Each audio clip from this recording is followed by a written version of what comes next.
Begin with a soft, almost imperceptible breath, a sense of gentle stillness. Have you ever noticed how, in a marriage where there is physical intimacy, where bodies may still share a space, a bed, a touch, a deep, quiet loneliness of the soul can sometimes settle in? It's a strange paradox, isn't it? To be so close, physically present, perhaps even sharing the most intimate of moments, yet to feel an immense, silent chasm opening up inside, a space that no hand seems to reach across, a distance that words struggle to name, a profound sense of being utterly alone, even when someone lies beside you. This isn't about blame. It's not an accusation. It's simply an observation, a gentle noticing of how the vital current of life that once flowed so vibrantly between two souls, connecting them with such electric wonder, might have, over time, simply quieted. Not vanished, perhaps, but stilled, like a magnificent river whose surface appears calm and unbroken, yet whose depths no longer churn with the same fervent, life-giving energy.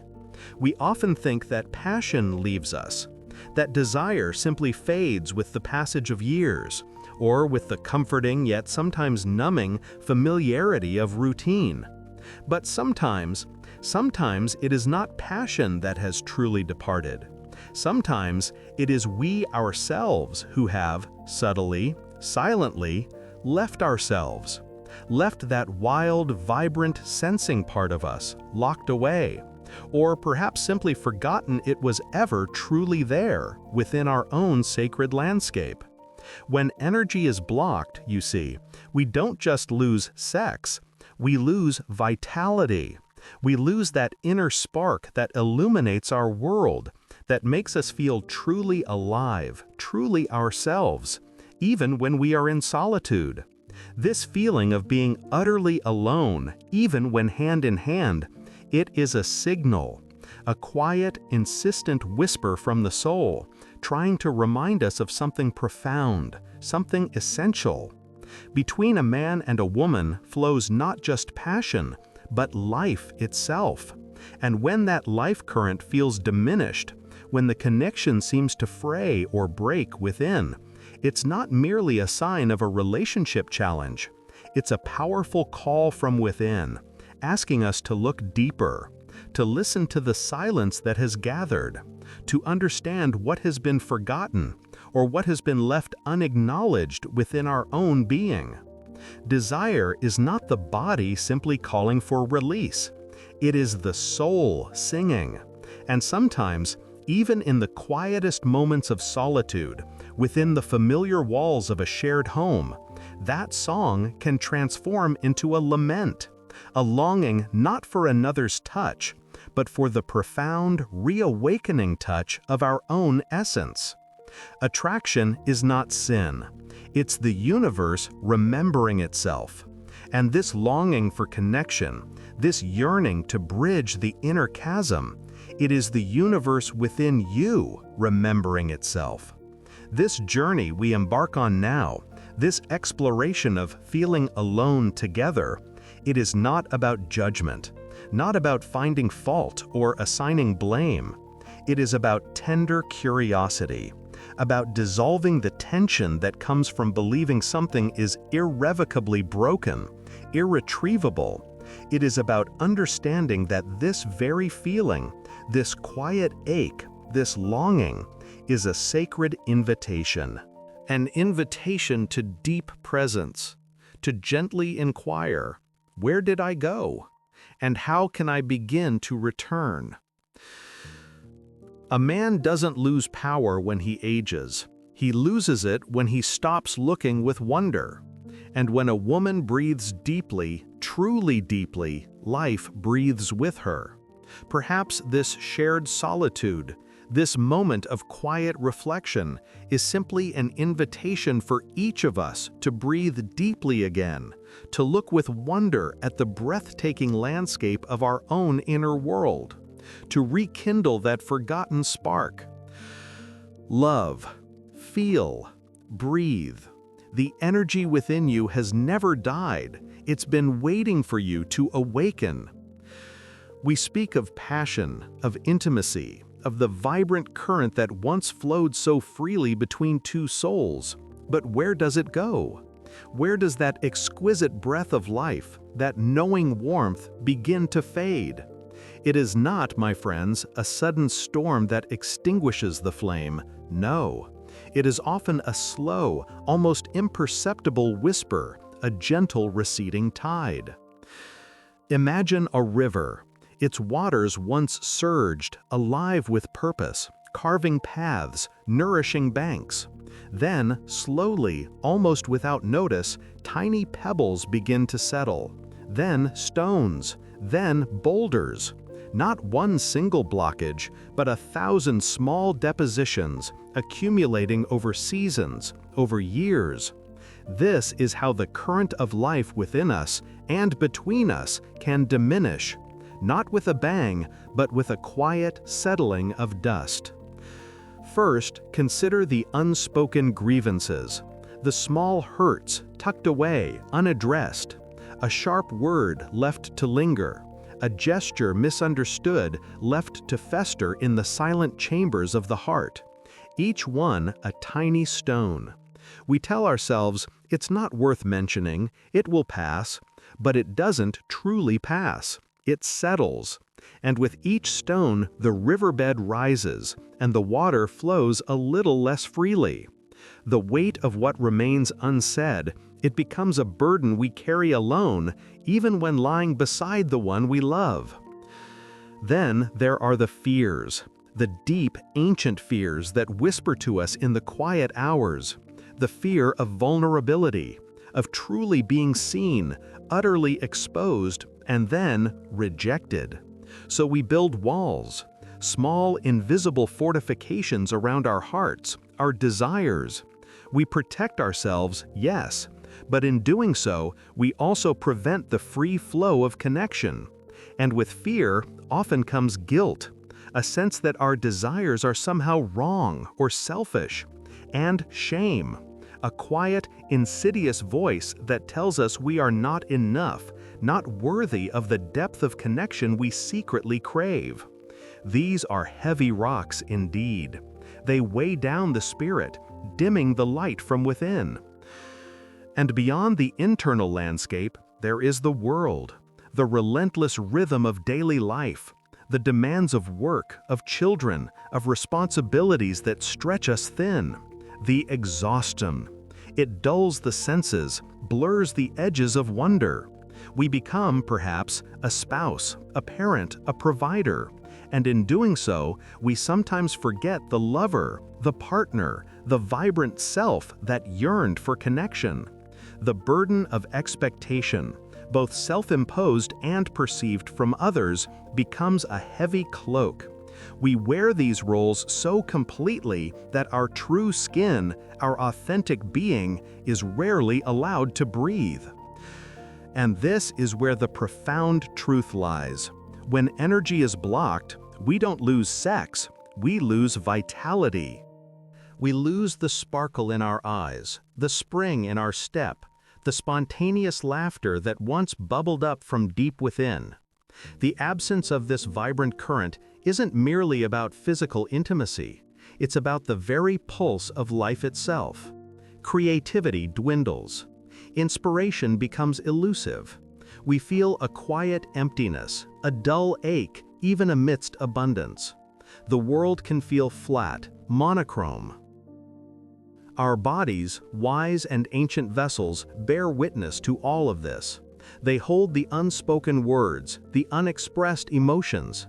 Each fear, each resentment, each moment of unacknowledged shame, it settles not just in the mind, but in the tissues, in the muscles, in the very cells of our being.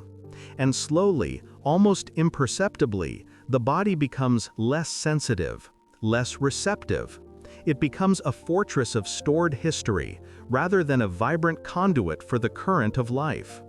The soft touch that once electrified now barely registers. The deep breath that once expanded the chest with joy now feels shallow. It is not a judgment, this observation, it is an invitation to look with gentle curiosity at these currents within you, to understand that the slowing, the fading, is not a failure. It is a signal, a silent plea from the deeper parts of yourself, asking for attention, for release, for rediscovery. The energy that once flowed so brilliantly, it has not vanished. It has simply been rerouted, constrained, waiting to be freed once more. Love, feel, breathe. The energy within you has never died. It's been waiting for you to awaken. And so, we find ourselves in a quiet room, perhaps in the twilight of a long day, with a feeling that echoes deep within the chest. A peculiar kind of loneliness, isn't it? Not a loneliness of being physically alone, but a profound solitude felt within a partnership, within the very space that was once meant for union. It's a silence where laughter once bloomed, a stillness where vibrant currents once flowed freely. But what exactly is it that has grown quiet? What is this current that seems to have receded, leaving behind a subtle ache, a sense of something vital missing? We often speak of passion, of intimacy, of connection, and yes, these are precious threads. Yet beneath them, supporting them, weaving them into the fabric of our lives, is something far more fundamental, something ancient and sacred. It is the very current of life itself. Imagine for a moment that between a man and a woman flows not just passion, but life itself. Not merely a flicker of physical desire, though that is a beautiful expression of it. No, this is a vast, invisible river carrying the essence of creation, of renewal, of deep, resonant understanding. This is the energy that blossoms into art, that sparks innovation, that fuels the quiet strength needed to nurture a family, to build a dream. It is the hum of existence, the vibrant pulse that reminds us we are truly alive. When this current flows unimpeded, life feels richer, colors seem brighter, the air we breathe feels charged with possibility. We find ourselves more present, more open, more attuned to the subtle symphony of the world around us. This energy isn't confined to the bedroom. It spills over into every aspect of our being. It is the wellspring of our creativity, the silent inspiration that whispers new ideas into our minds.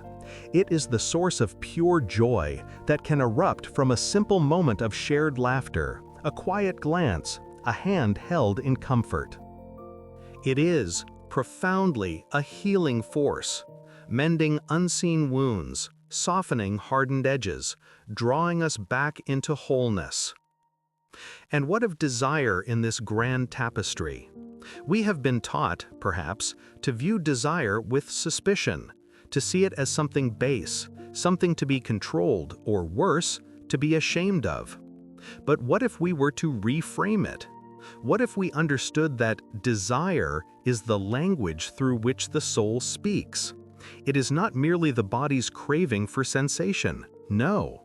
It is a deeper yearning, a longing for connection, for expression, for the divine dance of creation itself. When the soul sings this song of desire, it is asking for union, for recognition, for the sacred exchange of energy that nourishes our very being. It is a call to awaken, to experience the full spectrum of our aliveness. Consider the simple, profound act of attraction. When we feel drawn to another, when a spark ignites within us, it can feel overwhelming, sometimes even unsettling. Yet, what if this too is a sacred signal? What if attraction is not sin? It's the universe remembering itself. It is the recognition of a complementary force, a mirror reflecting a part of our own essence, inviting us into a deeper experience of existence. It is the universe, in its infinite wisdom, urging us towards connection, towards the blending of energies that creates something new, something greater than the sum of its parts. It is a recognition of the inherent divinity in another and in ourselves. Our bodies, these remarkable vessels we inhabit, are not merely physical forms. They are temples, finely tuned instruments designed to perceive, to express, to channel this sacred energy. Every sensation, every touch, every breath, every beat of the heart is a potential gateway to this deeper current. When we treat our bodies with reverence, when we listen to their subtle wisdom, we open ourselves more fully to this life force. We become more sensitive, more responsive, more capable of experiencing the profound depths of connection. When a marriage begins to feel like a solitary journey, when that feeling of being completely alone settles in, it is often a sign. It tells us that this sacred current, this vital flow, has quieted. Perhaps it has been blocked by unspoken words, by unacknowledged hurts, by the relentless demands of daily life that push true intimacy to the periphery. Perhaps it has been misdirected, spent on distractions, on anxieties, on the endless pursuit of external validation, leaving the inner well dry. But here is the profound truth, a truth whispered by the ancient earth and felt in the quiet spaces of our hearts. This energy, this life force, this sacred current, it has never disappeared. It is not gone. It cannot die. It simply waits. It waits for your attention, for your presence, for your conscious invitation to flow once more. It is like a river that has temporarily changed its course, or flowed underground, still there, still potent, awaiting the conditions that will allow it to re-emerge. When energy is blocked, we don't lose sex, we lose vitality. This is a crucial distinction. The absence of physical intimacy is but one symptom. The deeper loss is a diminishing of our overall aliveness, our zest for life, our creative spark, our capacity for joy.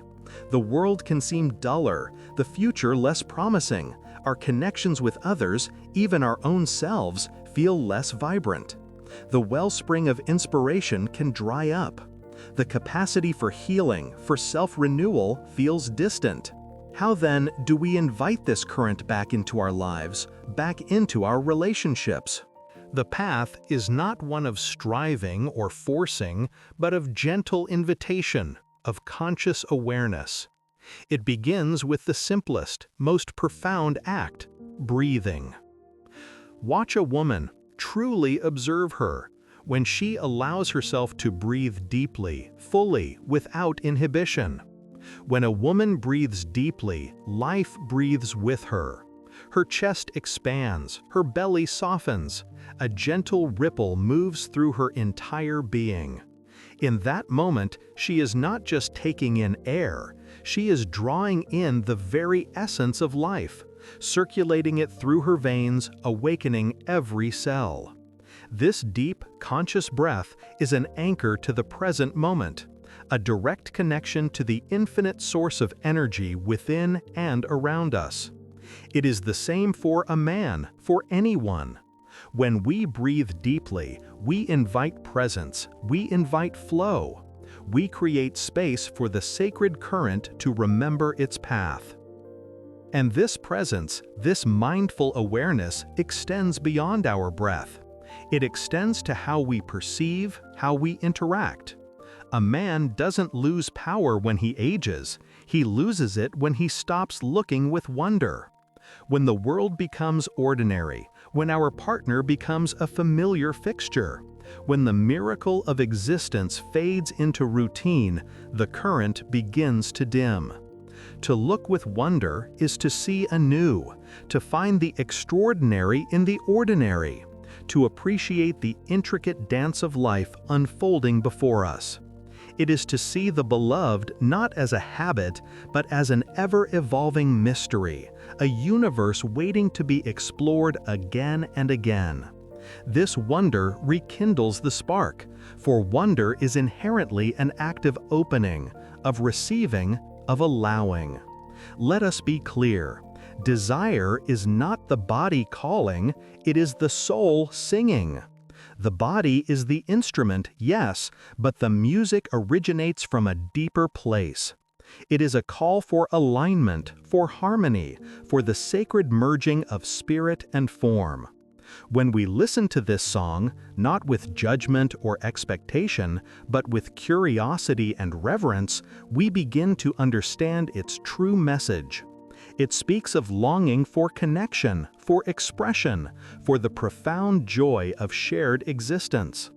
It urges us to reclaim the sacredness of our own sensuality, not as a means to an end, but as a path to deeper spiritual awakening. To rediscover this, we must gently turn inward.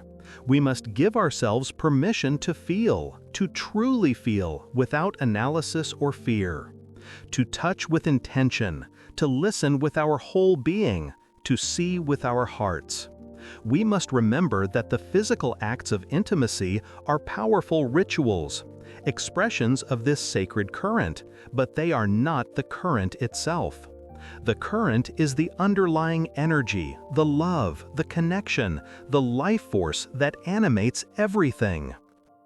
When we begin to consciously breathe, to cultivate presence, to look with wonder at ourselves and at those we share our lives with, we begin to clear the path.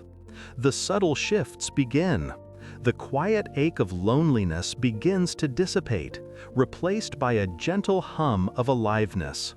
The distance between body and soul begins to close. Inspiration returns, not just for grand projects, but for the beauty of everyday moments. Healing begins, silently, profoundly, restoring balance and peace.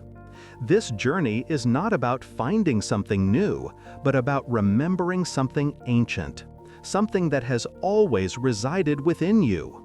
It is about gently lifting the veils, clearing the dust, and allowing the sacred current of life to flow freely once more, through you, for you, and between you. Love. Feel. Breathe.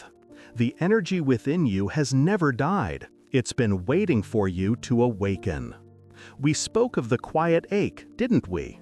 That subtle drift, that sensation of being an island, even when sharing a bed, a life. It's a feeling many know, a shadow that can fall across the brightest days. But know this, the current, the vibrant flow of life, it hasn't vanished. It has simply forgotten its way home.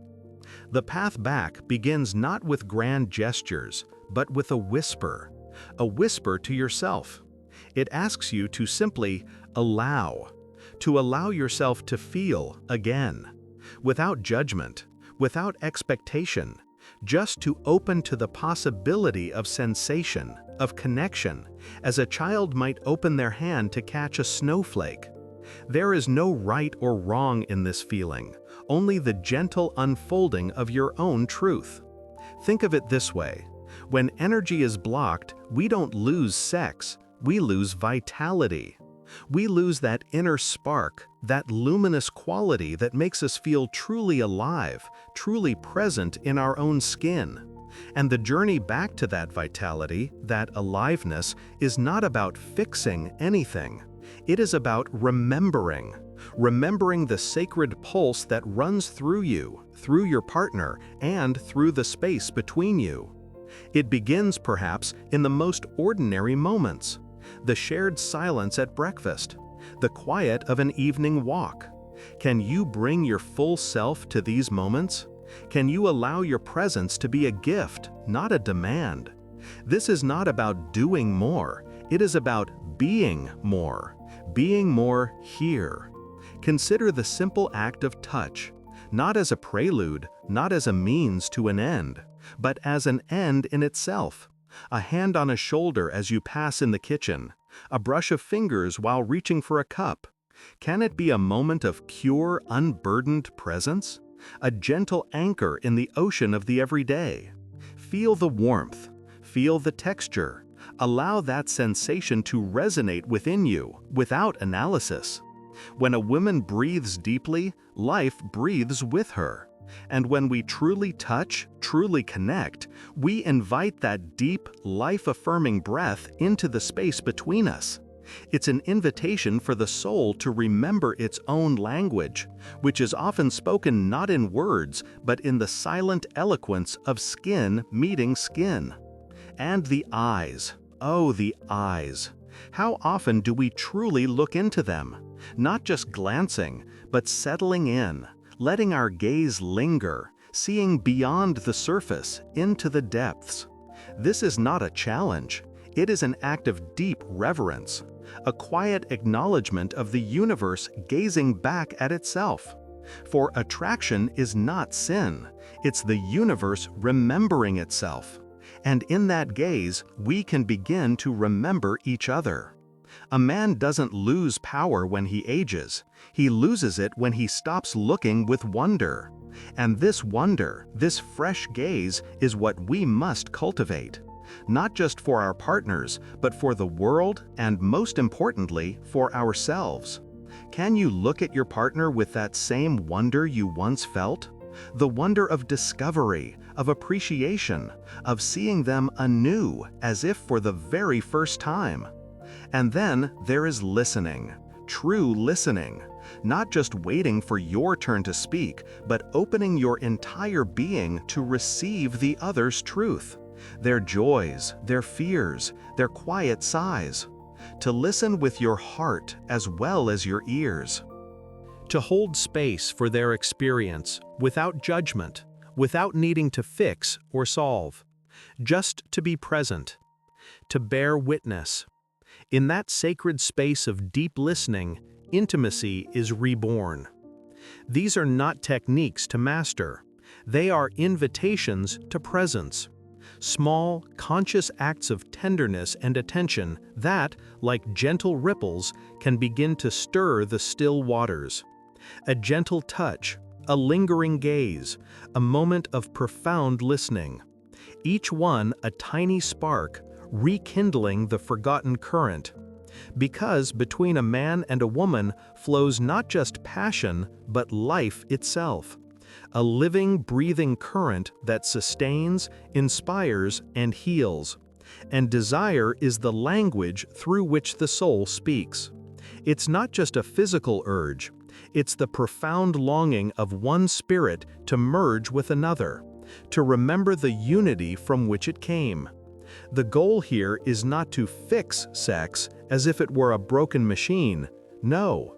The goal is to restore the flow of this vital life energy between two souls, to return to the source of your own I, vibrant and whole, and then to allow that awakened self to merge, not to disappear, but to expand into the we, to rediscover that sacred space where two distinct beings meet not in loneliness, but in profound living communion. Love. Feel, breathe. The energy within you has never died. It's been waiting for you to awaken. We have walked a path together, haven't we? Through the quiet corridors of the heart, where the echoes of closeness can sometimes feel like the deepest solitude. We've acknowledged the ache, the gentle erosion of connection, the space that widens between two souls who once felt as one. And in that widening, a question often rises, soft as a sigh. Where has the current gone? The one that once flowed so freely, so vibrantly. It is easy to believe that this current, this very essence of shared life, has simply dried up, faded with time or familiarity. But I invite you to consider another truth. Energy, true life force, does not simply vanish. It transforms, it recedes, it waits, like a deep river that has momentarily found its way underground, or a seed lying dormant beneath winter's quiet earth. Think of it. Between a man and a woman flows not just passion, but life itself. It is the very pulse of creation, the subtle hum that binds us, not just physically, but spiritually. When this energy feels absent, we often focus on what we perceive as lost, the physical intimacy, the spark. But the truth is deeper. When energy is blocked, we don't lose sex, we lose vitality. We lose the subtle hum of existence that connects us to everything, to our creative spirit, to our capacity for joy. We lose the very current of life that makes us feel alive, awake, vibrant. Perhaps you have felt this quiet dwindling, a sense that the colors have faded, the music softened, that the longing for connection has been replaced by a quiet resignation. But this fading is not a finality. It is an invitation to remember what has always been there, waiting for your touch, for your awareness. This path we speak of, the journey back to intimacy, to a felt sense of connection, it is not about finding something new. It is about remembering something ancient. It is about gently clearing the dust from a wellspring that has always been within you, within your partner, and between you both. A man doesn't lose power when he ages. He loses it when he stops looking with wonder, when he stops seeing the universe reflected in the eyes of his beloved.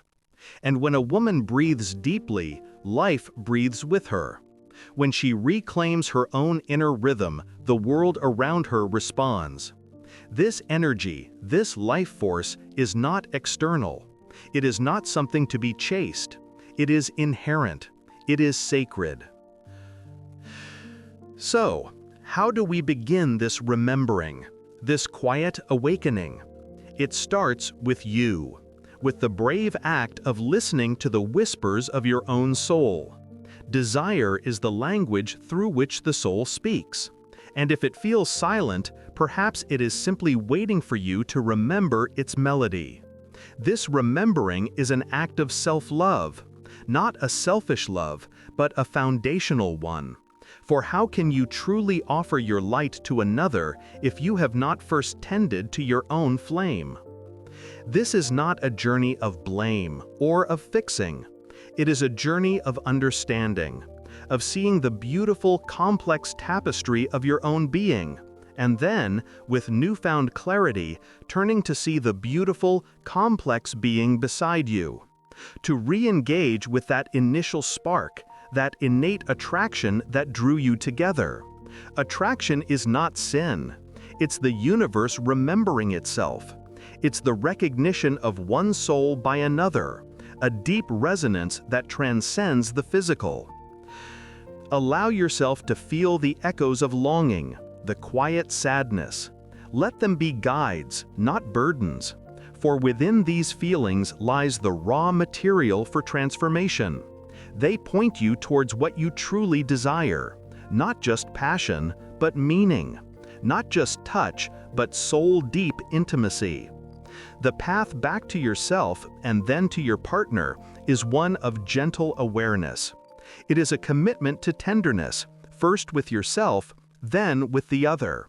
To cultivate a space where honesty can breathe, where vulnerability is honored, and where the subtle dance of two souls can recommence. It is a slow, unfolding revelation, a quiet dawn after a long night. You do not need to force anything, simply invite. Invite awareness into your body, into your breath, into your heart. Invite patience. Invite curiosity. Invite the possibility that the most profound connection is not found in grand gestures, but in the quiet, shared moments of presence, in the depth of a gaze, in the gentle brush of a hand, in the shared silence that speaks volumes. The energy that brought you together, that sustained you, that seeks to create and heal, it has never left. It resides within you, shimmering beneath the surface, waiting for you to acknowledge its presence. It waits for you to choose wonder again, to choose to see with new eyes, to listen with new ears, to feel with a heart that is open and ready to receive. Love, feel, breathe. The energy within you has never died. It's been waiting for you to awaken.